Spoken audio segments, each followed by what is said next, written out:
Sirotant mon deuxième café, je me grattais la barbe naissante, contemplant la tâche intimidante qui m'attendait. Ma femme et moi venions de rentrer d'une aventure épique à Yellowstone avec nos amis, réussissant à peine à nous traîner jusqu'au lit à notre arrivée. Debbie était partie travailler ce lundi matin, tandis que j'avais le luxe de quelques heures supplémentaires avant mon service de 16 heures. Je m'appelle Dave Dawson, et Debbie est ma femme depuis seulement 1 an. Nous avons célébré notre premier anniversaire il y a 1 mois. Ce voyage était notre cadeau à nous-mêmes, profitant des jours de congé nouvellement acquis par Debbie. Avec une famille à l'horizon, nous avons saisi l'opportunité d'une dernière aventure épique. Nos amis John et Cathy Harrison nous ont rejoints, rendant possible un trajet sans arrêt et maximisant nos 7 jours de camping. Ils avaient laissé leur enfant de 15 mois à la mère de Cathy, leur permettant de pleinement embrasser l'expérience de la nature sauvage. En sortant dans l'allée, j'ouvris notre fidèle fourgonnette Chevy pour être accueilli par une montagne de déchets, les séquelles de 4 adultes lors d'un voyage de 9 jours. John et Cathy avaient récupéré la plupart de leurs affaires quand nous les avions déposées, mais le chaos restant était écrasant. Avec un profond soupir, je commençais à m'attaquer au désordre. Des valises, des boîtes de nourriture, un mini-réfrigérateur, du matériel de camping et une pile de linge qui pouvait rivaliser avec l'Everest attendaient mon attention. Je transportais les valises à l'intérieur, jetais le linge dans le vide-ordures, réapprovisionnais le réfrigérateur et le garde-manger, et ramenais le matériel de camping et de pêche au garage. Les conséquences réelles d'une aventure inoubliable battaient leur plein. Je regardais le lit que j'avais fait à l'arrière de la fourgonnette et réalisais que je devrais peut-être sortir le matelas et passer l'aspirateur sur tout le plancher. Je pris l'aspirateur et la poubelle du garage, ouvris les portes arrière et commençai à retirer la literie. Le matelas double était fait sur mesure et s'ajustait parfaitement à la largeur de la fourgonnette. Finalement, il céda et je tombai sur les fesses alors que le matelas, la literie et divers débris tombaient d'un coup. Je me relevai, séparai la literie et la mis de côté pour la laver. Je pris une poubelle et commençai à la remplir avec tous les déchets qui étaient tombés avec le matelas. Des emballages de McDonald's, des couvercles de canettes de bière, des serviettes froissées, des gobelets de café en polystyrène écrasés, des emballages de préservatifs. Je m'arrêtai, regardant bêtement ce dernier article. Je m'assis, me sentant soudainement étourdi et me demandai comment cela était arrivé ici. Je lissai l'emballage déchiré sur mon genou. Il était écrit Trojan Ultracine sur le devant. Quelque chose n'allait pas. Je savais qu'elle n'était pas là avant notre départ pour Yellowstone. J'avais nettoyé le van de fond en comble, y compris en retirant le matelas, en passant l'aspirateur et en changeant la literie avant que nous ne chargions nos affaires. Je tripotais distraitement l'emballage tout en réfléchissant à mes options.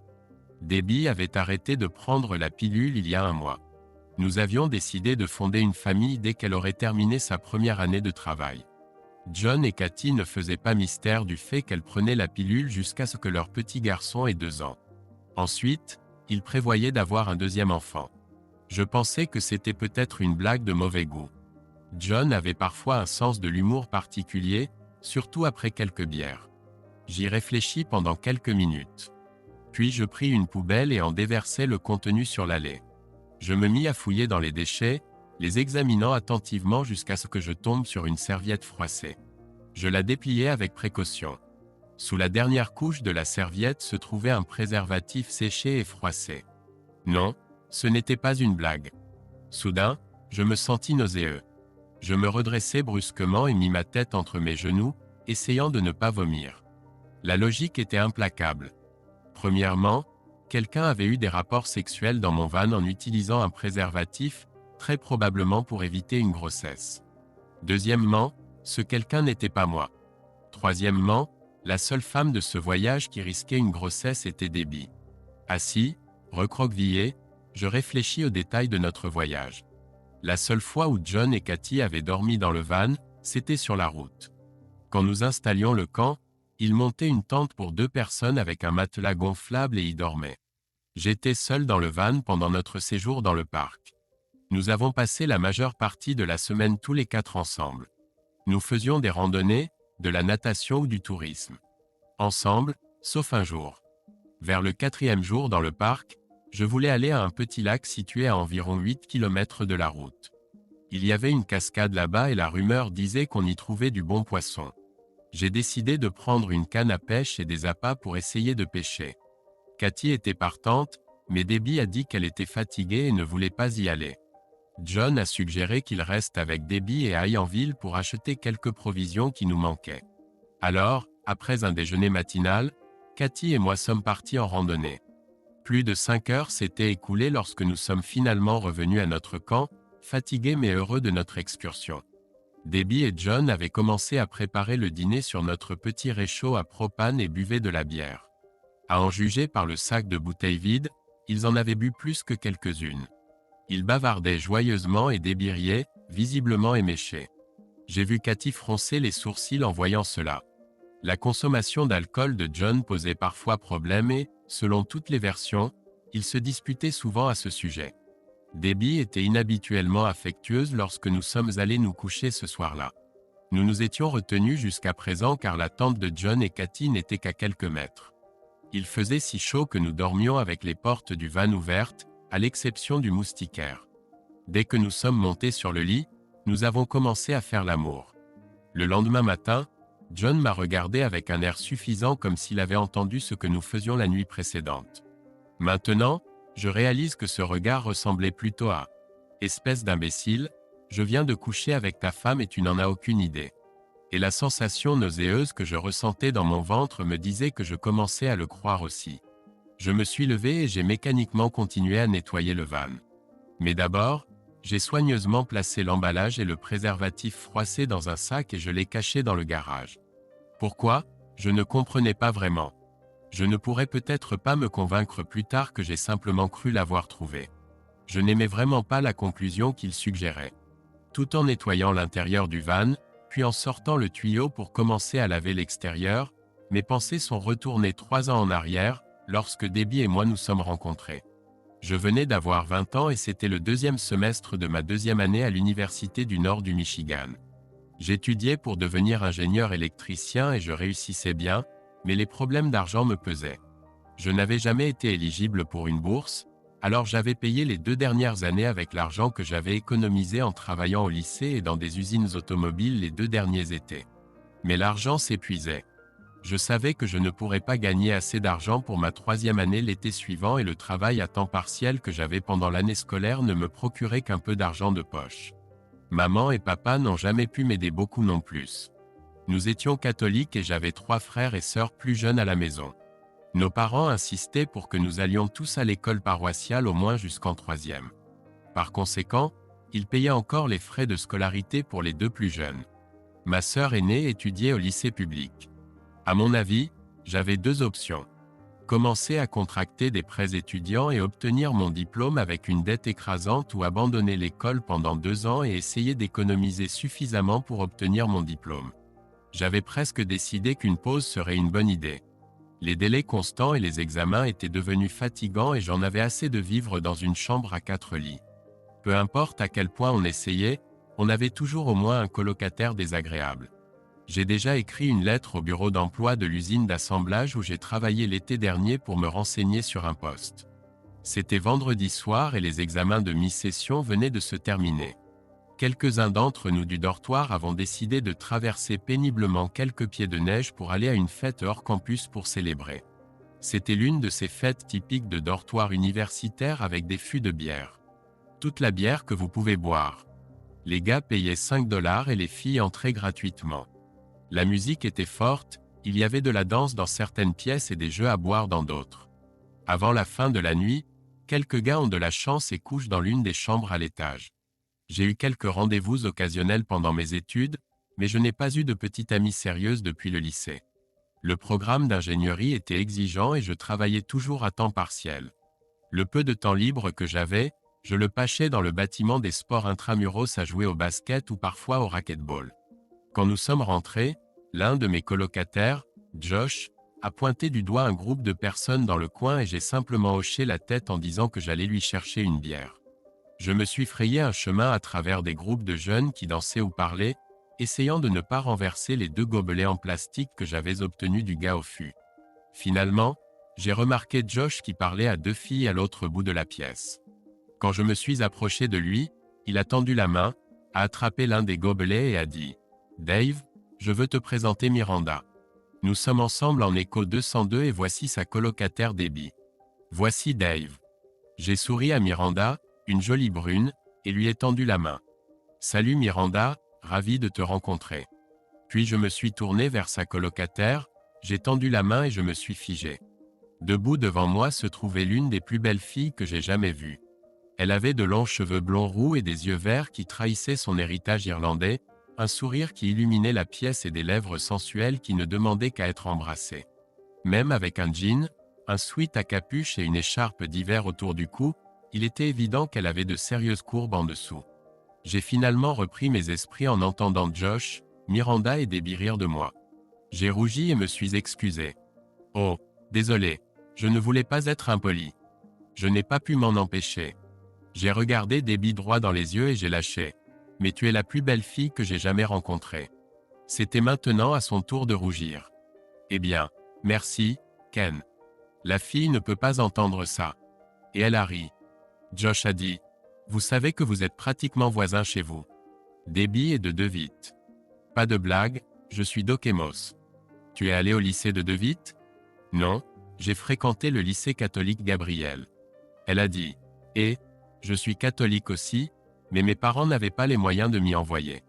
J'ai dit, nous avons commencé à discuter et nous nous sommes lentement éloignés vers l'un des coins. Gabriel était un lycée qui desservait une demi-douzaine de paroisses, dont la mienne et celle de Debbie.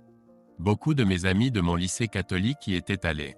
Il s'est avéré qu'elle en connaissait plusieurs, et nous avions tous les deux obtenu notre diplôme la même année. Nous avons parlé et parlé, complètement inconscients du temps qui passait, jusqu'à ce que Miranda vienne finalement nous dire « Je déteste vous séparer, mais il est minuit passé et il neige à nouveau. Il est temps pour nous de retourner au dortoir. » Debbie m'a regardé, je pensais avec regret, et a dit « Eh bien, je suppose qu'il est temps pour moi de partir. » Essayant de ne pas paraître désespéré, j'ai dit « Attends, j'aimerais te revoir. Je peux t'appeler ?» Elle a dit timidement « D'accord, je suis à East Shore Hall. » Debbie, je ne connais même pas ton nom de famille. C'est Königsknecht. Je sais que c'est un nom à coucher dehors, a-t-elle dit, un peu gênée. Je l'ai regardée avec étonnement. Tu es une K13. Les premiers Königsknecht ont émigré d'Allemagne dès le milieu des années 1800 et se sont installés dans plusieurs communautés du centre du Michigan. Pendant les 100 années suivantes environ, ils ont été si prolifiques que leurs enfants dominaient de nombreuses écoles rurales. L'histoire raconte qu'un professeur en colère leur a finalement donné le surnom de K13 à cause des 13 lettres de leur nom, et ça leur est resté. Elle a vraiment ri alors. Coupable, mais ma mère est irlandaise pure souche. Tu ne vas pas le croire. J'ai un oncle qui a épousé une K13 des environs de Standish, ai-je dit. Pas possible. Appelle-moi et on pourra en parler davantage, a-t-elle dit alors que Miranda lui prenait la main et l'entraînait vers la porte. Tu peux compter là-dessus, lui ai-je dit en les regardant partir dans la nuit. Le lendemain, je l'ai rappelée. J'étais tellement fasciné par elle que je ne pouvais pas attendre. Un jour plus tard, nous nous sommes retrouvés pour manger une pizza. C'était encore un soir de semaine, mais nous avons passé plusieurs heures ensemble à parler de l'école, des amis de chez nous et de nos familles. Après l'obtention de son diplôme, ses parents voulaient qu'elle aille à l'université près de chez eux. Mais elle en avait assez d'être sous le contrôle parental. Elle a postulé dans plusieurs écoles de l'État et a choisi celle la plus éloignée de chez elle. 400 miles étaient suffisants pour couper les cordons les plus solides du tablier. Debbie étudiait le marketing et travaillait dans la même chaîne de magasins depuis 2 ans, et pendant les vacances à venir, elle avait été embauchée comme stagiaire dans leur bureau.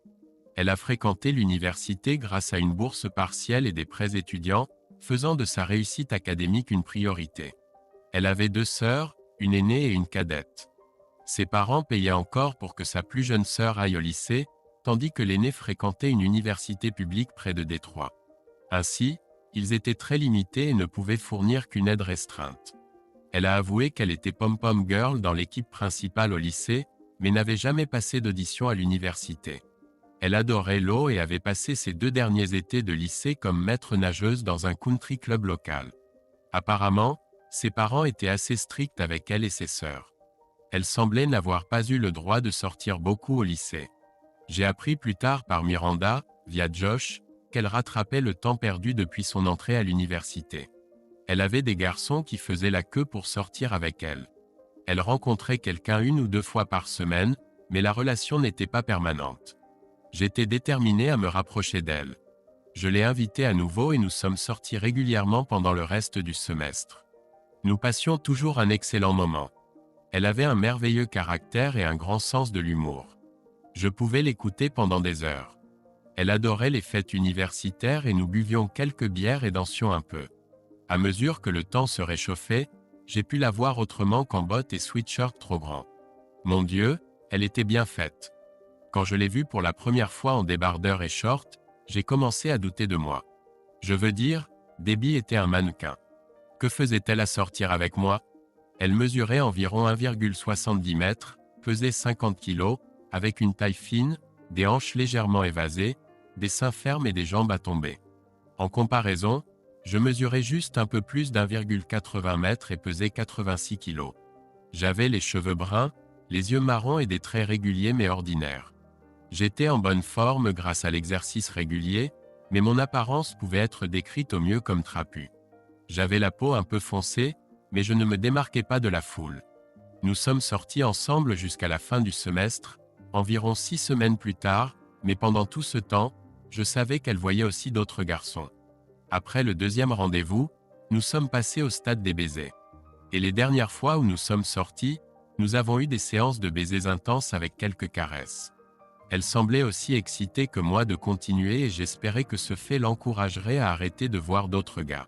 Mais il semble que cela ne se soit pas produit. Lors de notre dernier rendez-vous avant la fin du semestre, nous avons parlé de nous revoir une fois rentrés chez nous. Nous vivions à seulement 30 km l'un de l'autre et elle a dit qu'elle voulait continuer à me voir. Mais c'était la première fois que je lui parlais de ma décision de ne pas retourner à l'école l'année scolaire suivante.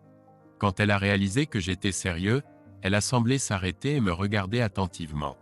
J'ai pensé qu'elle acceptait l'idée et mes raisons.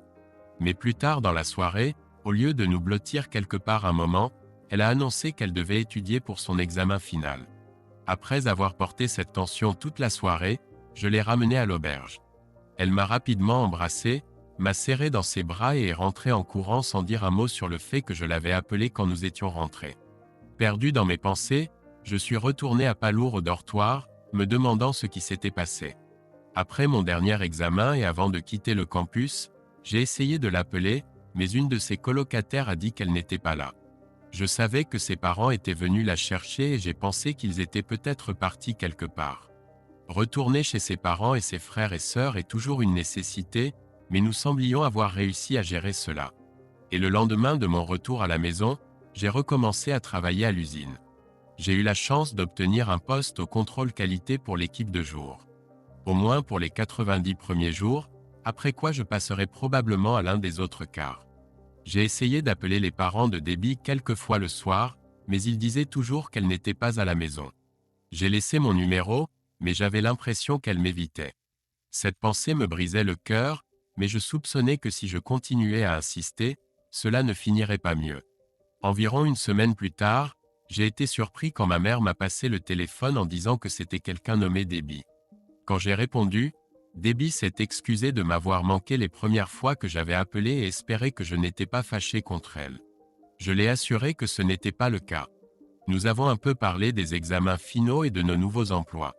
Finalement, elle a dit doucement, « Dave, j'espérais que tu appellerais pour me proposer un rendez-vous. » Je lui ai répondu, « Je voulais le faire, Debbie, mais comme je n'ai pas pu te joindre ces 2 dernières semaines, j'ai eu l'impression que tu ne voulais plus me parler. » J'ai dit tristement, « Non, non, Dave, s'il te plaît, ne pense pas comme ça.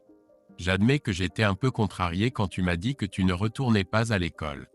Je ne savais pas quoi penser, mais j'aimerais sortir avec toi à nouveau. » Elle a ajouté, « C'est le début d'un super été. Comme nous travaillons tous les deux, nous avons pu nous voir quelques fois par semaine. Et j'étais presque sûr qu'elle ne sortait avec personne d'autre. Finalement, j'ai rencontré sa famille et elle a rencontré la mienne. Nous semblions tous bien nous entendre, à l'exception de ma sœur aînée. Pour une raison quelconque, elle ne semblait pas chaleureuse envers Debbie, mais je n'y ai pas prêté attention. Nous allions au cinéma, dînions ensemble, et organisions parfois des soirées avec ses amis ou mes amis du lycée. Nous sommes allés à la plage du lac Michigan à quelques reprises lorsque nous pouvions passer une journée de congé ensemble. Voir Debbie en bikini m'a fait verser des larmes de joie. Nous nous amusions dans le lac et elle s'est moquée de moi quand mon maillot de bain a gelé et que je ne pouvais pas sortir de l'eau. Nous avons recommencé à nous embrasser et à élargir nos horizons chaque fois que nous nous retrouvions. Fin juillet, j'ai décidé que je ne pouvais pas vivre à la maison pendant les 2 années qu'il me faudrait pour économiser assez d'argent pour retourner à l'école. Je gagnais un assez bon salaire et j'ai décidé que je pouvais me permettre un petit appartement. Mais la raison principale était que je voulais vraiment être seul avec Debbie. J'étais presque certain que nous étions parvenus à un accord concernant l'évolution de notre relation. Maman et papa étaient heureux d'apprendre la nouvelle et m'ont aidé à obtenir des meubles d'occasion décents auprès d'amis et de la famille. J'ai déménagé quelques semaines seulement avant que Debbie ne doive retourner à l'école. Ce premier week-end, nous sommes allés dîner et sommes revenus à l'appartement, tous deux conscients de ce qui allait se passer. Devant la porte, je l'ai prise dans mes bras et l'ai embrassée pendant très longtemps, nos langues effleurant doucement nos lèvres. Debbie s'est écartée, a pris ma main et m'a conduit dans la chambre. Nous nous sommes tenus ensemble dans l'obscurité et nous nous sommes lentement déshabillés l'un l'autre. Lorsque nos derniers vêtements sont tombés au sol, nous nous sommes rapprochés, enlacés et embrassés à nouveau. Puis nous avons fait l'amour. Nous avons fait l'amour 3 fois de plus cette nuit-là avant que je ne la ramène chez elle. Chaque fois, c'était de mieux en mieux. Nous sommes allés sous la douche à quelques reprises pour nous nettoyer avant la fois suivante. Pendant les 3 semaines suivantes, Debbie a passé chaque soirée avec moi un jour sur 2. Un soir, elle a dit à ses parents qu'elle dormait chez une amie et est restée avec moi jusqu'au matin. C'était merveilleux. Ces longues soirées nous ont donné l'occasion d'explorer plus que nos corps. Je voulais tout savoir d'elle. Nous avons parlé pendant des heures. Elle m'a confié à quel point elle aimait l'université, les cours, les aspects sociaux et toute l'expérience en général. Elle se sentait stressée à la maison car, disait-elle, ses parents essayaient toujours de contrôler sa vie sociale. Quand est venu le moment pour elle de retourner à l'école, je suis devenu de plus en plus déprimé. La dernière nuit que nous avons passée ensemble, nous avons parlé après avoir fait l'amour lentement et tendrement. J'ai dit, « Debbie, je sais que parler de mes sentiments te met mal à l'aise. Je t'aime et je veux avoir un avenir avec toi. Mais tu me fais sentir que tu ne ressens pas la même chose. » Des larmes sont apparues dans ses yeux. Elle m'a regardé. « S'il te plaît, Dave, j'adore être avec toi et faire des choses avec toi. Ne pouvons-nous pas simplement profiter du temps que nous passons ensemble? J'aime être avec toi, Debbie. Je veux juste te voir plus souvent. Je veux que tu saches que pour moi, tu es la seule. J'espère que tu ressens la même chose. » Pour la première fois, Debbie a détourné les yeux et ne me regardait plus. « Dave, nous avons été séparés pendant si longtemps. Je ne m'attends pas à ce que tu restes à la maison sans vivre ta vie. Debbie, les autres filles ne m'intéressent pas. Personne ne peut se comparer à ce que nous avons. J'espère que tu ressens la même chose. » Debbie m'a serré dans ses bras et m'a embrassé, et nous avons oublié notre conversation pendant un moment. Plus tard, quand j'y ai repensé, j'ai réalisé qu'elle ne m'avait jamais vraiment répondu. J'ai compris qu'elle n'était pas aussi engagée dans notre relation que moi. Quand j'y ai réfléchi, je me suis senti triste et déprimé. Alors j'ai essayé de rester occupé. J'ai accepté toutes les heures supplémentaires proposées, j'ai pris quelques petits boulots chaque semaine, j'ai suivi des cours à l'université et j'ai passé quelques heures à l'IMC à plusieurs fois par semaine. Quelques semaines après les vacances, l'un des électriciens a parlé à tout le monde de la maison qu'il vendait. Son père était décédé 1 an auparavant et c'était une partie de l'héritage. La maison était en mauvais état mais dans un bon quartier et un bon district scolaire. Sa famille voulait simplement s'en débarrasser et était prête à la vendre à bas prix. Ils étaient même disposés à proposer un contrat de 5 ans avec une option d'achat à la fin juste pour s'en débarrasser. J'ai décidé d'y jeter un coup d'œil puisque les paiements seraient un peu plus élevés que ce que je payais en loyer. C'était une grande maison de plus de 185 mètres carrés. Elle avait 4 chambres, 2 salles de bain et un grand terrain. La seule chose que je n'aimais pas était que le grand garage n'était pas attenant à la maison mais se trouvait à 15 mètres derrière. La maison avait besoin d'une rénovation majeure. Mes parents y avaient vécu pendant 40 ans et n'avaient presque rien modernisé. Mais je savais que si je pouvais terminer tous les travaux nécessaires avant la fin du contrat de 5 ans, sa valeur augmenterait de 3 à 4 fois et obtenir un prêt hypothécaire ne serait pas un problème. J'ai fait une offre et après quelques négociations, nous avons conclu un accord. Quelques semaines plus tard, j'ai quitté l'appartement et emménagé dans ma nouvelle maison. Je n'ai pas mentionné cela à Debbie avant que les formalités ne soient terminées car je voulais lui faire une surprise. Mais j'ai été surpris quand elle n'a pas semblé montrer d'intérêt. J'ai continué d'essayer de convaincre Debbie de venir. Finalement, j'ai dit que si elle ne pouvait pas venir, je viendrais à elle. Quand j'ai dit cela, elle a suggéré que nous nous rencontrions à mi-chemin. Nous avons fixé une date dans quelques semaines et j'ai pris quelques jours de congé. À l'approche de la date, le temps dans la péninsule supérieure est devenu progressivement pire et il semblait y avoir une tempête de neige après l'autre. Quelques jours avant la date prévue, elle a appelé pour dire que sa voiture avait des problèmes et, compte tenu de la météo, elle voulait reporter le rendez-vous. Très déçu, j'ai accepté, et quand nous avons raccroché, j'étais de très mauvaise humeur. Il semblait que notre prochaine opportunité de nous rencontrer serait pendant les vacances de printemps. Entre-temps, j'ai continué à travailler sur la maison pendant mon temps libre. J'ai demandé à l'un des charpentiers au travail, qui était aussi entrepreneur, de m'aider à concevoir l'aspect que je voulais donner à la maison une fois terminée. Le design final était assez ambitieux, mais dans mon esprit, je voulais créer une maison dans laquelle Debbie voudrait vivre. J'ai priorisé les projets. Je voulais d'abord finir la cuisine, puis les salles de bain, et ensuite les autres pièces. Quand le temps s'améliorera, je commencerai à travailler sur les projets extérieurs. Le coût de la rénovation de la maison était important en termes de matériaux, mais les coûts de main-d'œuvre étaient minimes. La plupart des artisans de l'usine échangeaient du travail entre eux. C'est ce que je faisais. Je faisais des travaux d'électricité et des travaux généraux pour ceux qui en avaient besoin, et en échange, des charpentiers, des vitriers, des peintres ou des techniciens en chauffage et climatisation faisaient le travail pour moi. C'était quelques semaines avant les vacances de printemps quand j'ai reçu un appel du père de Debbie, Carl. Je restais en contact avec lui et la mère de Debbie, Angela. Je leur ai même rendu visite quelques fois après Noël. Carl et Angela savaient tous les deux ce que je ressentais pour Debbie, et ils compatissaient à ma frustration car elle reflétait leur propre frustration à essayer de maintenir une relation à distance. Quand j'ai répondu à l'appel de Carl, il a dit « Que penses-tu des plans de Debbie pour les vacances de printemps ?» Confus, j'ai dit « Que veux-tu dire ?»« Tu ne sais pas. Je ne lui ai pas parlé depuis une semaine, mais je supposais qu'elle rentrerait à la maison, ai-je dit. Elle a appelé hier soir. Elle prévoit d'aller à Corpus Christi avec quelques amis, a-t-il dit, clairement déçu. Je lui ai demandé ce que tu avais dit quand elle t'a annoncé ça, mais elle n'a pas répondu. Je n'arrive pas à croire qu'elle ne t'ait rien dit. Non, non, elle n'a rien dit. Je ne sais vraiment pas ce qui lui a pris. Je lui ai demandé si elle s'arrêterait chez nous en allant au Texas, elle a dit non. Son amie Miranda habite à Milwaukee, et elles iront là-bas pour récupérer la voiture. Donc elles traverseront le Wisconsin et continueront vers le sud. Elle prévoit de revenir par le même chemin. Comprenant ce qu'il disait, je me suis vraiment mis en colère contre Debbie pour la première fois. Se souciait-elle si peu de notre relation qu'elle ne ressentait pas le besoin de me parler d'abord de ses projets? Elle savait à quel point j'avais hâte de passer les vacances de printemps avec elle. Je lui avais dit combien je voulais qu'elle voie la maison. J'espérais avoir son avis sur la façon de l'aménager, et j'avais pris quelques jours de congé pour que nous puissions passer un long week-end de 4 jours ensemble pendant qu'elle serait à la maison.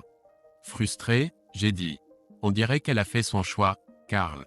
Apparemment, notre relation n'est pas assez importante pour qu'elle m'en parle d'abord. Désolé, Dave. Tu ne mérites pas d'être traité comme ça, a-t-il dit. Nous avons parlé encore quelques minutes puis nous avons raccroché. Assis sur le sol de la cuisine rénovée que j'espérais un jour appeler notre foyer, j'ai réalisé que peu importe combien on désire ou espère quelque chose, cela ne suffit pas à le faire se produire. Je comprenais maintenant que notre relation était surtout à sens unique. Mes rêves n'étaient pas ses rêves. Il n'y avait rien que je puisse faire pour qu'elle m'aime comme je l'aimais. J'ai secoué la tête et essuyé mes larmes. J'avais l'impression qu'un proche était mort subitement. Quand cela arrive, on ressent un énorme sentiment de perte. On ne cesse jamais de les aimer, mais on sait qu'il faut l'accepter et continuer sa vie. Le lendemain, je suis rentré de l'université pour trouver un message sur mon répondeur de la part de Debbie. Dave, désolé de t'avoir manqué. Rappelle-moi dès que tu reçois ce message. Je veux vraiment te parler. Merci, chérie. Sa voix semblait joyeuse et enjouée. Je soupçonnais qu'elle voulait me susurrer de belles paroles sur les raisons pour lesquelles elle ne rentrait pas pour les vacances de printemps. J'ai secoué la tête, effacé le message et je suis parti travailler. Le jour suivant, j'ai fait des heures supplémentaires presque jusqu'au début de mon service. Quand je suis rentré, j'ai vu un autre message sur mon répondeur, encore de Debbie. Cette fois, sa voix semblait un peu inquiète. Dave, chéri, s'il te plaît, rappelle-moi. J'ai parlé à mon père hier soir et il m'a dit qu'il t'avait informé de mes changements de plan pour les vacances de printemps. S'il te plaît, appelle-moi, d'accord? Je peux t'expliquer. Je serai dans le dortoir toute la journée. Il y avait de l'inquiétude dans sa voix. Son père l'avait probablement réprimandé pour ne pas m'avoir parlé en premier. Une fois de plus, j'ai effacé le message et j'ai vaqué à mes occupations. Quelques jours plus tard, ma mère m'a appelé et m'a demandé ce qui se passait avec Debbie. Je lui ai demandé ce qu'elle voulait dire. Elle m'a dit que Debbie avait appelé pour demander ma nouvelle adresse. Elle avait été évasive quand ma mère lui avait demandé pourquoi elle ne m'avait pas parlé. À contre-cœur, j'ai dit « Debbie et moi ne sortons plus ensemble ». Ma mère a eu le souffle coupé. « Dave, pourquoi? Que s'est-il passé? Elle et moi ne sommes pas d'accord sur ce qui est important pour chacun de nous », ai-je répondu doucement. « Je suis désolé, mon chéri. Je sais à quel point c'est difficile pour toi. Pourquoi ne viendrais-tu pas dîner ce dimanche et nous fêterons ton anniversaire, d'accord? » Samedi était mon anniversaire. Comme j'allais devenir majeur, plusieurs gars du travail voulaient m'emmener dans des bars. Alors je lui ai dit que je viendrais dimanche. C'est ainsi que s'est passé mon 21e anniversaire. Les gars m'ont emmené dans des bars, j'ai un peu trop bu, j'ai dansé avec quelques femmes et j'ai refusé quelques propositions pour aller plus loin. Je n'ai rien entendu de Debbie et je ne m'y attendais pas. Je n'étais pas sûr qu'elle se souvienne même de la date de mon anniversaire, bien que nous en ayons parlé, car c'était seulement quelques mois avant le sien. Le lendemain, je suis allé chez mes parents pour dîner. Mes frères et ma sœur étaient également là. Angie, ma sœur, était en première année dans une université d'État à environ 50 km. Maman a cuisiné mes plats préférés et tout le monde m'a offert des cadeaux. C'était merveilleux. Après le dîner, Angie est venue seule avec moi et m'a demandé ce qui s'était passé avec Debbie. Angie et moi étions les plus proches en âge et nous nous sommes toujours bien entendus. Je lui ai expliqué tout ce qui s'était passé au cours de l'année écoulée, toutes les frustrations pour essayer de maintenir notre relation, et mes limites de patience quand elle a choisi d'aller dans le sud pour les vacances de printemps. Dave, je sais que tu te demandais pourquoi je ne m'entendais pas avec Debbie quand vous avez commencé à sortir ensemble, dit-elle. Je ne t'ai jamais dit que je connaissais la petite sœur de Debbie, Sarah. Pas très proche, mais assez pour parler. Nous étions toutes les deux dans le même groupe de jeunes catholiques multiparoissiales notre dernière année de lycée. Après que vous ayez commencé à sortir ensemble, je lui ai parlé à l'une de nos réunions. J'ai mentionné que je connaissais quelqu'un qui sortait avec sa sœur. Je ne lui ai pas dit que c'était mon frère. Elle a dit beaucoup de choses sur Debbie. Je ne pense pas qu'elle l'aime. Selon elle, Debbie était égoïste et égocentrique. Avec son physique, elle obtenait toujours ce qu'elle voulait. Sarah a dit qu'à l'école, Debbie avait toujours au moins 2 garçons qui lui faisaient la cour et qu'elle en cherchait toujours un autre. Et malgré les efforts de ses parents pour limiter ses activités sociales, elle parvenait quand même à sortir souvent. J'ai réfléchi à ce qu'elle disait. Puis j'ai simplement haussé les épaules et dit tristement « Je ne sais pas, Angie. Je n'ai pas vu ça en elle. Tout ce que je sais, c'est que je l'aimais et je pense que je l'aime encore. Mais je ne peux pas vivre comme ça. Si elle ne ressent pas la même chose pour moi que je ressens pour elle, alors il vaut probablement mieux que chacun suive sa propre voie. » Angie m'a serré dans ses bras et nous n'avons rien dit d'autre. La semaine suivante, le père de Debbie, Carl, est passé chez moi. Je lui ai montré la maison et le terrain et lui ai parlé de la demi-douzaine de projets en cours. Il était stupéfait. « Tu as dit que tu as payé combien pour cette maison ?» a-t-il demandé. Quand je lui ai dit, il a répondu « Waouh, si tu termines tout et que tu arranges bien, cette maison vaudra 3 ou 4 fois plus. Je n'arrive pas à croire que tu n'as que 21 ans. C'est un excellent investissement pour quelqu'un qui aurait le double de ton âge. » Il m'a regardé attentivement. « Dave, je veux que tu saches que je serai fier de t'avoir comme gendre. Je n'ai jamais rencontré quelqu'un d'aussi travailleur que toi. » Mal à l'aise, j'ai dit « Merci, Carl, mais Debbie et moi n'en sommes pas arrivés là. » Carl m'a regardé droit dans les yeux. « Peut-être, Dave, Mais nous savions ce que tu ressentais pour Debbie et je savais où elle était ces soirs-là quand elle disait qu'elle restait chez une amie. Non, ne te sens pas mal à l'aise. Nous avons toujours pensé qu'elle était en sécurité avec toi. Je suis juste désolé que ça se soit terminé ainsi.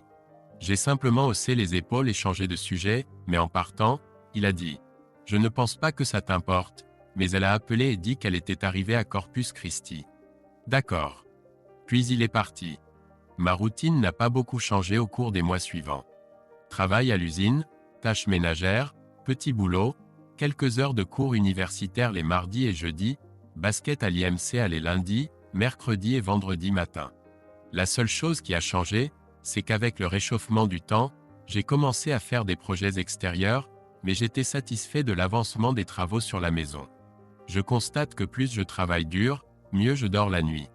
Si je reste éveillé, je pense à Debbie et à quel point elle me manque. Et quand elle me manque, je ne peux pas dormir. C'était un cercle vicieux que j'essayais d'éviter. J'ai reçu un autre message d'elle après son retour du Texas. Je l'ai supprimé dès que j'ai entendu sa voix. Environ un mois après les vacances de printemps, c'était l'anniversaire de Debbie. J'y ai réfléchi longuement, mais finalement, j'ai décidé de lui envoyer une carte. C'était une carte assez neutre et je l'ai simplement signée. Je voulais juste qu'elle sache que je m'en souvenais. Puis j'ai repris mes occupations. C'était vers midi un samedi, le week-end du Memorial Day, quand j'ai entendu quelqu'un frapper à la porte d'entrée. L'usine était fermée pour les 3 jours, et j'espérais terminer un projet dans le jardin sur lequel je travaillais depuis 9 heures du matin. Quand j'ai ouvert la porte, j'ai dit d'un ton quelque peu irrité, « Oui ». Tout ce que j'aurais pu dire d'autre est resté coincé dans ma gorge. Debbie se tenait dans l'embrasure de la porte. Elle était aussi belle que jamais et me coupait toujours le souffle. Ses yeux étaient écarquillés et elle avait l'air choquée. J'ai sonné à la porte, mais personne n'a répondu, dit-elle, presque en bégayant. Puis elle s'exclama, « Dave, que t'est-il arrivé ?»« Quoi ?» Je me suis regardé, pensant, « Que veut-elle dire ?» J'étais là en short kaki usé, en bottes de travail, et torse nu. J'avais une ceinture de charpentier qui pendait bas sur mes hanches. J'étais en sueur et couvert d'une fine couche de sueur de la scie circulaire que j'avais utilisée toute la matinée. Puis j'ai réalisé que Debbie ne m'avait pas vu depuis 6 mois. Je savais que j'avais perdu 5 à 7 kilos pendant ce temps. Je travaillais comme un fou depuis que j'avais acheté la maison en janvier, et mes efforts avaient doublé quand elle était partie pour les vacances de printemps. Je m'asseyais rarement pour un vrai repas, et en fait, la nourriture ne m'intéressait plus. Toute la graisse que j'avais avait pratiquement disparu. Je savais à la façon dont mes vêtements m'allaient que j'avais perdu quelques centimètres de tour de taille et gagné en poitrine et en épaules. Dernièrement, je ne me rasais que tous les 2 jours, donc j'avais une barbe de 2 jours. J'avais aussi coupé mes cheveux plus courts quand il avait fait plus chaud. Maintenant que j'y pensais, je devais probablement avoir l'air de vivre sur le fil du rasoir. J'ai ouvert grand la porte. Entre, je vais éteindre la radio. Je me suis éloigné de la porte vers la salle à manger et j'ai éteint la musique. Je suis revenu là où se tenait Debbie, qui avait à peine pénétré dans la maison. Elle semblait un peu mal à l'aise tandis que je l'examinais attentivement. Elle portait un short blanc, des sandales et un débardeur pastel moulant. Ses cheveux étaient tirés en queue de cheval et ses lunettes de soleil étaient remontées sur sa tête. J'ai remarqué qu'elle portait la bague en améthyste que je lui avais offerte. Elle avait l'air en forme. Désolé, j'avais la radio allumée pendant que je travaillais dans le jardin et je n'ai pas entendu la sonnette. J'imagine que j'ai l'air impoli. Je ne m'attendais pas à des visiteurs, dis-je timidement. Non, tu as l'air bien, Dave. Juste différent, je voulais simplement voir comment tu allais. Ton père a dit qu'il était venu il y a quelque temps et qu'il était très impressionné par la maison. Elle a l'air grande, dit-elle, détournant enfin son regard de moi pour observer le salon. Tu veux voir la maison ? Dis-je avec un sourire. Ça ne te dérange pas ? Demanda-t-elle un peu timidement. Bien sûr que non, je suis en fait fier de comment les choses évoluent, dis-je alors qu'elle commençait à me suivre. La maison fait environ 185 mètres carrés. À l'origine, elle avait 4 chambres et 2 salles de bain. Je la rénove pour avoir 3 chambres et 3 salles de bain. 2 salles de bain complètes à l'étage et une en bas. Comme tu peux le voir, nous rénovons la cheminée du salon en pierre des champs et cette poutre de grange en chêne appuyée contre le mur deviendra le manteau. Les sols du rez-de-chaussée sont tous en bois d'origine. Une fois que tout le reste sera terminé, J'ai l'intention de les poncer.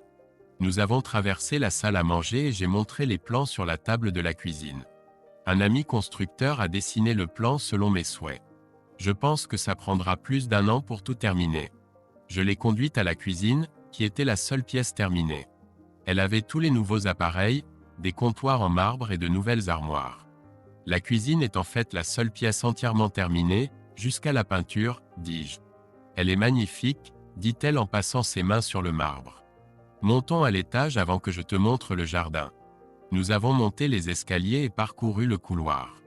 La chambre principale donne sur le jardin et a sa propre salle de bain. J'ai déjà remplacé les toilettes, le lavabo, le meuble vasque et la baignoire.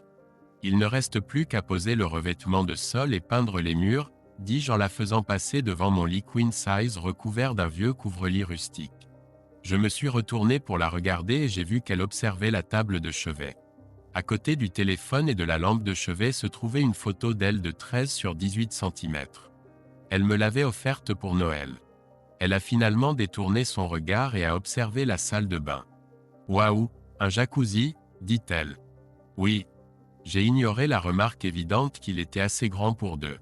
Ensuite, je l'ai guidé dans le couloir. La dernière chambre était si petite que j'ai décidé de la diviser. Une partie sera combinée avec le placard de la chambre principale pour en faire un dressing assez grand. L'autre moitié deviendra une salle de bain complète. Je lui ai montré les 2 autres chambres. L'une est complètement vide, l'autre sert de bureau. Il y avait un canapé-lit, une table, quelques chaises, 2 bibliothèques pleines et une petite télé. Nous sommes retournés et nous sommes tenus en haut des escaliers, regardant à travers le plafond ouvert avec ses poutres apparentes vers l'espace de vie qui soulignait la taille de la maison. Debbie a posé sa main sur mon bras et a dit « Dave, cette maison est immense. Que vas-tu faire de tout cet espace ?» En la regardant, j'ai dit lentement « Eh bien, quand je l'ai achetée, je n'imaginais pas que j'y vivrais seul. » Alors que le sens de mes paroles faisait son chemin, le visage de Debbie est devenu rouge et elle a retiré sa main. Essayant de désamorcer ce moment gênant, j'ai dit « Viens, je vais te montrer le jardin et le garage. » Je l'ai conduite en bas des escaliers, à travers la salle à manger et par les portes coulissantes en verre jusqu'à la terrasse partiellement achevée. C'est ce sur quoi je travaille cette semaine. Une terrasse d'environ 20 mètres carrés sur 2 niveaux avec des escaliers menant au jardin. Elle sera assez grande pour un barbecue au gaz, une table d'extérieur, des chaises et même un jacuzzi.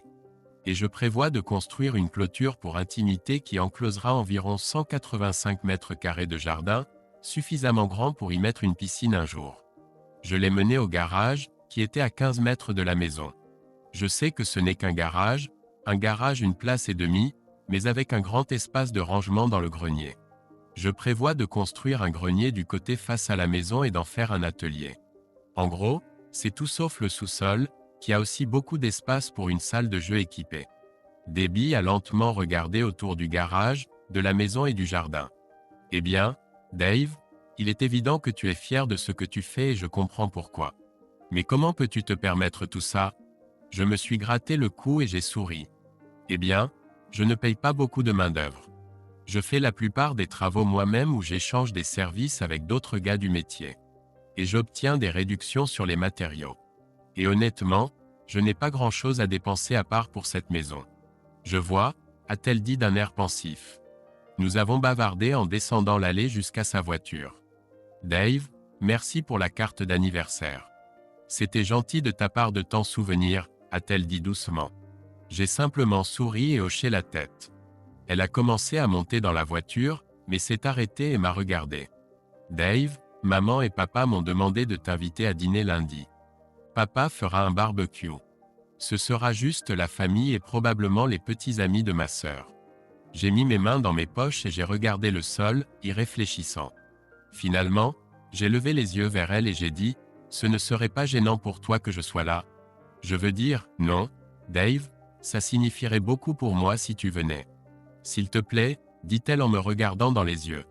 Bien sûr que je viendrai. À quelle heure? Avec un grand sourire sur son visage, elle répondit. Vers 2 heures, et apporte la bière, d'accord? Lui rendant son sourire, je dis, ce sera fait. Je l'ai regardé sortir de l'allée et s'éloigner en voiture. En me retournant pour entrer dans la maison, je me suis rendu compte que je souriais. En fait, j'ai souri presque tout le temps qu'elle était là. Le jour du Memorial Day, je me suis apprêté et même rasé. J'ai mis un short convenable, un polo et des sandales, j'ai pris un pack de 6 bières dans le frigo et je suis parti. Debbie m'a accueilli chaleureusement à la porte et m'a surpris en m'embrassant sur la joue. Elle m'a pris la main tandis que nous traversions la maison pour aller dans le jardin. Sa mère et son père m'ont accueilli comme le fils qu'ils n'avaient jamais eu. J'avais rencontré sa sœur à Noël dernier. Maintenant, elle me présentait le fiancé de sa sœur aînée et le petit ami de sa sœur cadette. La sœur aînée de Debbie, Elizabeth, était une version plus attirante de son père. Elle venait d'obtenir son diplôme universitaire en gestion financière. Elle et son fiancé prévoyaient de se marier à l'automne. Sa sœur cadette Sarah devenait une version plus studieuse de Debbie et, franchement, plus intelligente, tout aussi belle, mais d'une manière différente. Elle venait d'obtenir son diplôme de lycée et était inscrite dans une université publique près de chez elle. C'était une sorte de génie en mathématiques. Elle n'avait pas encore décidé si elle voulait devenir comptable ou ingénieure. Nous avons passé un excellent moment. Son père et moi avons longuement parlé de ma maison et sa mère ajoutait des commentaires de temps en temps. Ils étaient tous deux très intéressés par l'évolution des choses.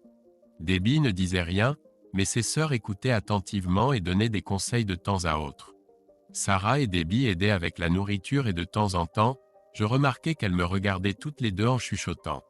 Après le dîner, nous nous sommes tous assis à boire de la bière et à discuter.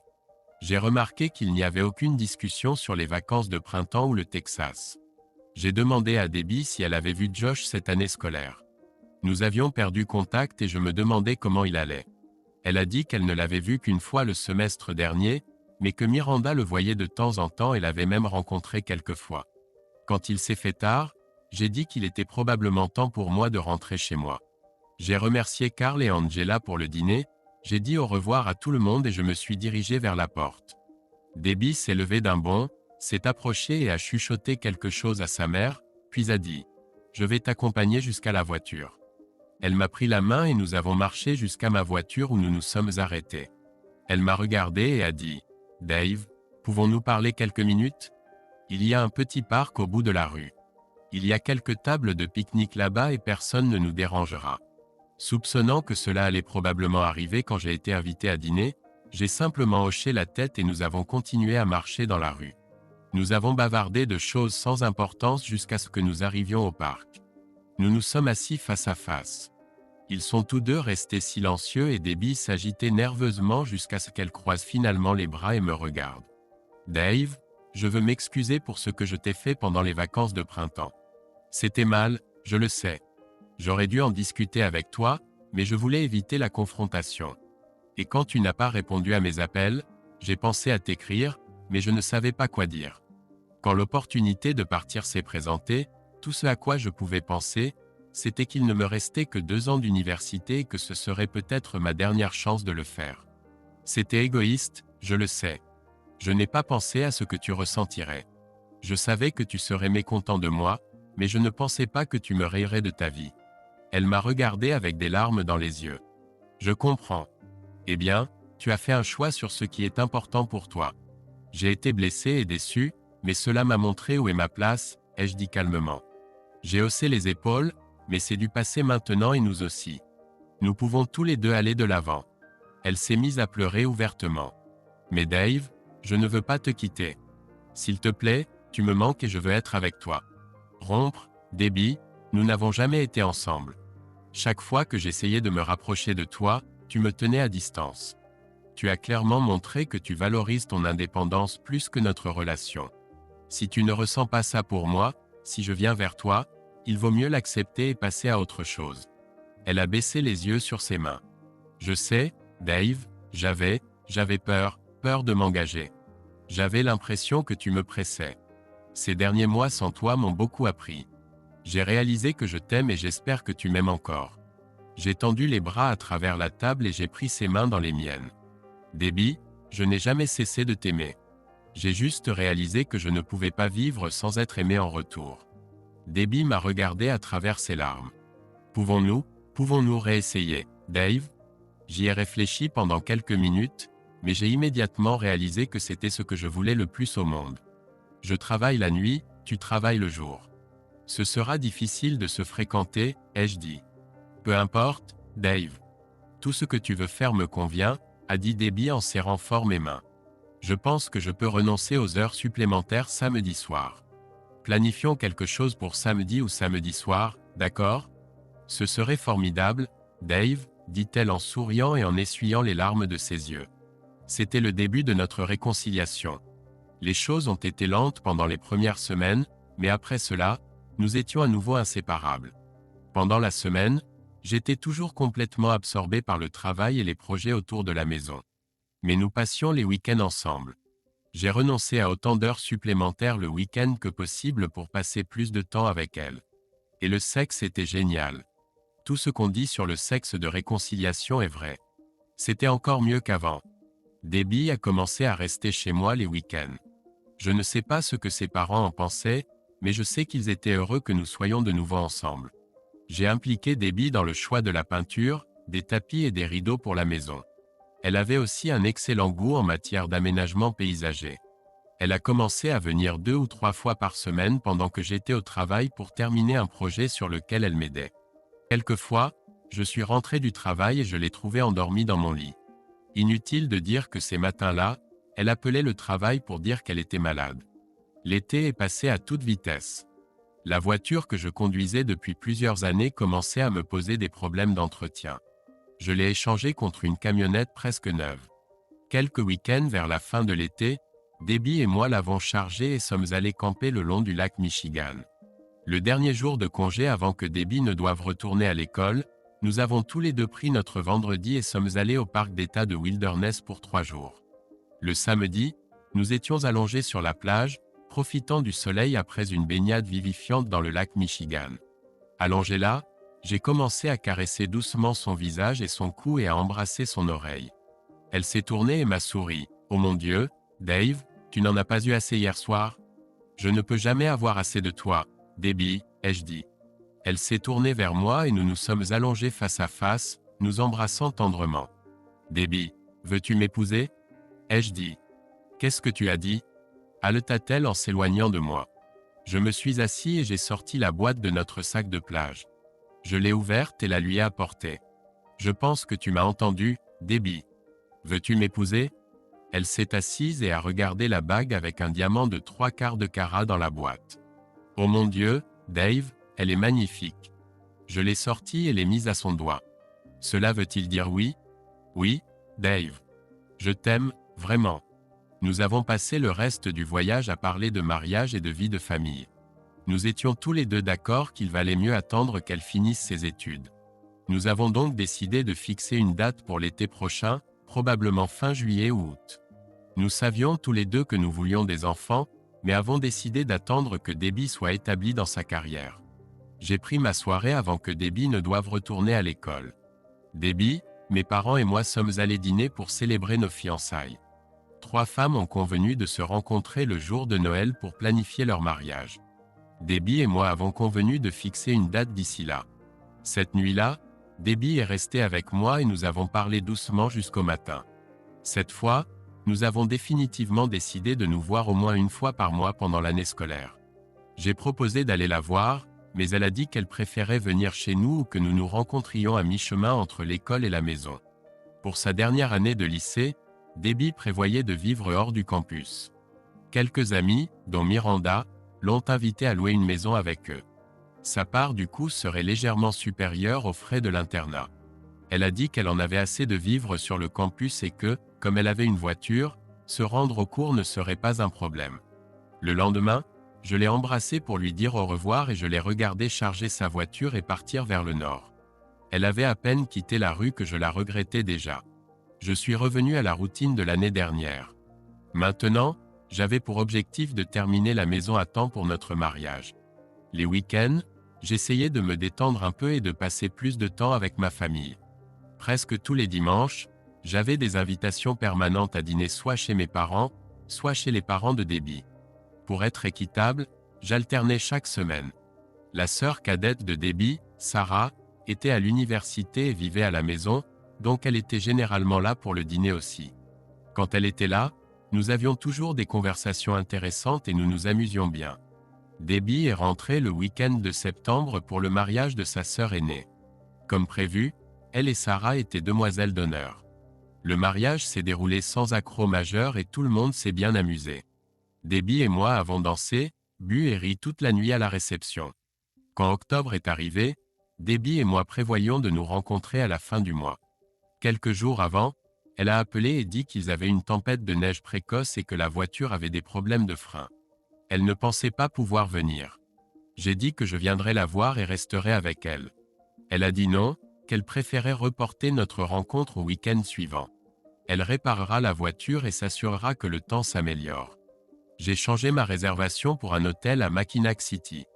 Nous nous sommes retrouvés le vendredi suivant et avons passé un agréable week-end à faire du tourisme, y compris une journée sur l'île de Mackinac. À son arrivée, elle semblait distraite et pas comme d'habitude. Quand je lui ai demandé ce qui n'allait pas, elle a dit qu'elle pensait aux délais et aux examens à l'école. Alors que nous étions assis au dîner le premier soir, je tenais ses mains quand j'ai remarqué quelque chose. J'ai dit, « Debbie, où est ton alliance ?» Debbie a regardé sa main comme si elle ne l'avait pas remarqué. Elle a rougi et dit, « Oh, je faisais la vaisselle avant de partir et je l'ai enlevée. J'ai juste oublié de la remettre. » Puis j'ai soulevé son autre main, où la bague en améthyste était visible. Je suppose que je suis juste étourdi. J'ai pris une chose et oublié l'autre, a-t-elle dit sans conviction. Eh bien, la prochaine fois, souviens-toi du diamant et oublie le reste, ai-je dit en plaisantant et j'ai laissé tomber la question. Thanksgiving est arrivé et nous avons passé un merveilleux week-end de 4 jours. Debbie a passé la plupart de son temps chez moi. Je lui ai montré les progrès et nous avons discuté de certaines de ses idées de design, que j'ai incluses dans la liste des projets. Nous avons également fait du shopping pour des luminaires et des tapis. Quand Debbie est rentrée chez elle pour Noël, elle a dit que la voiture avait toujours des problèmes et avec une année record de chute de neige dans la péninsule supérieure, elle n'était pas sûre du nombre de fois qu'elle pourrait revenir cet hiver. Je savais que même dans les meilleures conditions, le trajet serait un voyage épuisant de 6 heures.